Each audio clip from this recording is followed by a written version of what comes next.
Welcome top news today. Michael Hayden, AP. Former CIA and National Security Agency Director Michael Hayden sounded the alarm this week after Donald Trump Jr. unloaded on the Department of Justice and the FBI. Hayden said Trump Jr.'s suggestion that the nation's top law enforcement agency was tainted with bias against President Donald Trump was an appeal to the heart of autocracy. Hayden and other former intelligence officials have largely pushed back on Trump's and his allies' claims that the DOJ and FBI are biased against him.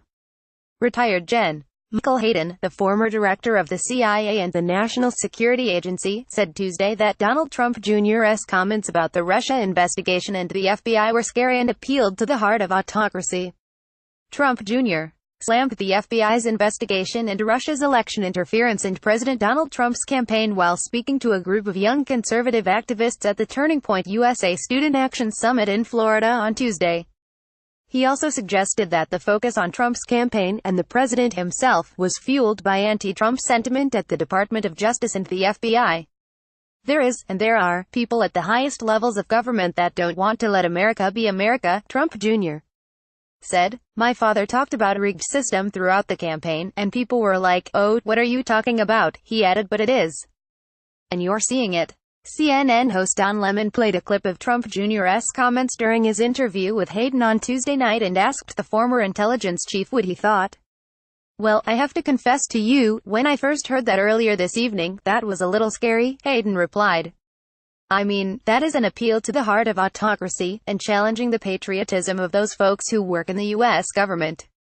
Hayden added that though American institutions are imperfect and at times have imperfect people who send messages they shouldn't send, that does not undermine the legitimacy of government and the rule of law.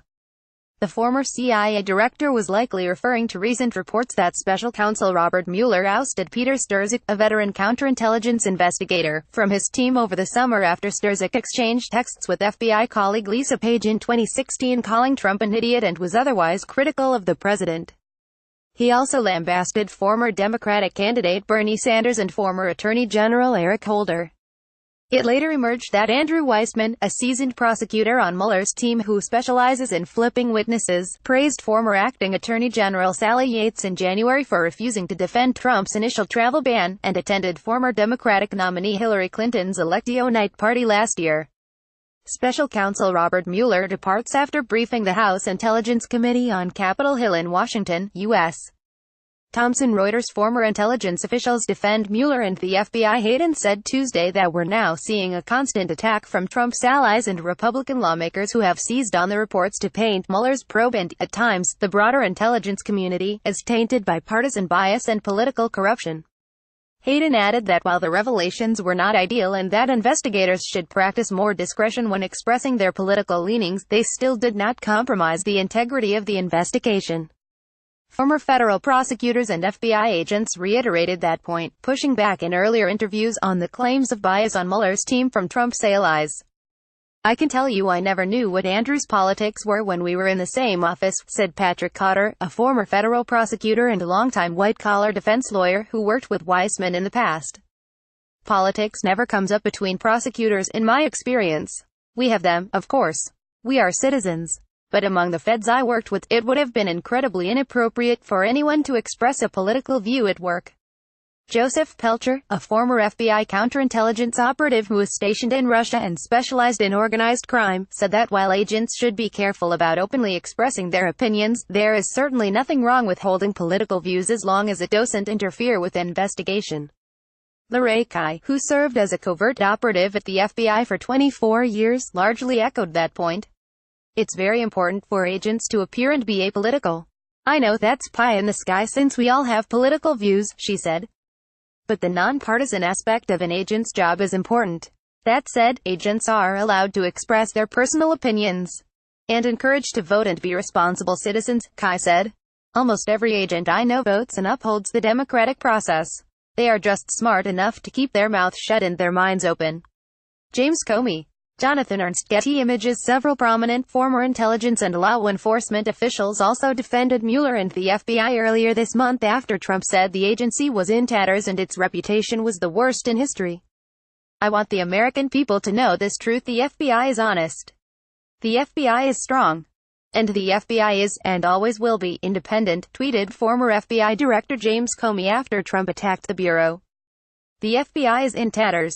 Yates, the former acting Attorney General, tweeted, "No, the only thing in tatters is the president's respect for the rule of law. The dedicated men and women of the FBI deserve better." Former Attorney General Eric Holder tweeted that he was not letting this go, referring to Trump's remarks. "The FBI's reputation is not in tatters," Holder wrote. "It's composed of the same dedicated men and women who have always worked there and who do a great, apolitical job. You'll find integrity and honesty at FBI headquarters and not at 1600 Penn Avenue right now." The president of the FBI Agents Association released a statement Tuesday after Trump Jr. slammed the agency. "Attacks on our character and demeaning comments about the FBI will not deter agents from continuing to do what we have always done, dedicate our lives to protecting the American people," said the statement. "Special agents are focused on the Constitution and protecting the public. Their work should be recognized, not denigrated." FBI Director Christopher Wray also stepped in to publicly defend the Bureau, saying there is no finer institution than the FBI. U.S. President-elect Donald Trump speaks with his son Donald Trump Jr. during a news conference in the lobby of Trump Tower in Manhattan, New York City, U.S., January 11, 2017. Reuters' Lucas Jackson. It is unwise for Trump Jr. to attack prosecutors investigating him. Asked to comment on why Trump Jr. would attack the credibility of the DOJ, the FBI, and the Russia probe, Hayden said the younger Trump's remarks suggested that he does not think this investigation is going to a happy place, at least not a happy place from their point of view. He added that while he was not drawing any conclusions about where the investigation will lead, we learn more and more about the synchronization of activities of the Trump campaign, including the president's son with WikiLeaks and the actions of the Russian Federation.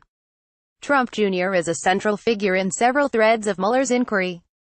He invited intense scrutiny earlier this year when it was reported that he accepted a meeting with a Kremlin-connected lawyer, Natalia Veselnitskaya, in June 2016 after being offered damaging information on then-candidate Hillary Clinton. Trump Jr. had to release several amended statements responding to reports about the meeting, particularly after it emerged that it was pitched as part of Russia and its government's support for Mr. Trump. Last month, The Atlantic also obtained documents showing that Trump Jr. was in contact with WikiLeaks, the radical transparency group that was a key player in the 2016 election and is known for its pro-Russia stance, several times between September 2016 and July 2017. Hayden said that while it was normal for Trump Jr. to be concerned about the investigation and the potential consequences for him and his family, it was unwise of him to publicly rail against it. "My great fear, based upon that earlier quote from Trump Jr., is that we're going to do long-term damage to things on which we depend," Hayden said, "like American institutions, belief in the American government, and the integrity of the American system."